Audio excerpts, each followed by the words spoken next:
ஏய் கண்மணி இந்தாடி நீ கேட்ட காஃபி. ஏய் எதுக்கு கீழே போட்ட?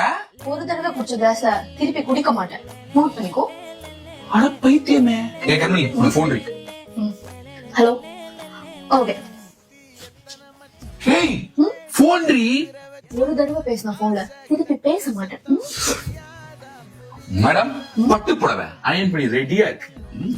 ஆடி யூஸ் பண்ணிருக்கேன். பண்ணிருக்கேன். ஒரு தடவை யூஸ் பண்ணத திருப்பி யூஸ் பண்ண மாட்டேன். ஓகே. ஏய் என்னடி அசால்ட்டா தூக்கி போட்டு போற?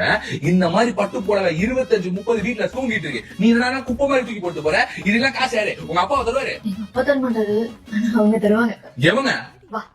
நான் என்கிட்ட இருக்கிற ஓல்ட் பட்டு சாரீஸ் எடுத்துக்கிட்டு தீநகர் சயானி பக்கத்து காம்ப்ளெக்ஸ்ல இருக்கிற கர்ணன் பட்டு சென்டருக்கு தான் வந்திருக்கேன். இவங்களுக்கு சென்னை, மதுரை, கோயம்புத்தூர், ஹைதராபாத், பெங்களூர்னு இன்னும் பல பிரான்ச்சஸ் இருக்கு. ப்ரோ இவன் சொன்னா நம்பவே மாட்டான். நீங்களே சொல்லுங்க.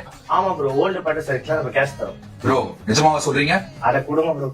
ஆமா, நம்ம ஓல்ட் பட்டு சாரீஸ நம்ம கண்ணு முன்னாடியே ரப்பிங் டெஸ்ட், ஆசிட் டெஸ்ட் பண்ணி பட்டு சாரீஸ் வேல்யூக்கு ஏத்த காசை இம்மிடியட்டா நம்ம கையிலே கேஷா கொடுத்துறாங்க. ப்ரோ இந்த 4 சாரிக்கு இருந்தாங்க ப்ரோ. ப்ரோ என்ன ப்ரோ 70,000 ரூபாய் கொடுத்துருக்கீங்க? இனிமே ஒரு தடவை யூஸ் பண்ணத திருப்பி நான் யூஸ் பண்ணவே மாட்டேன்.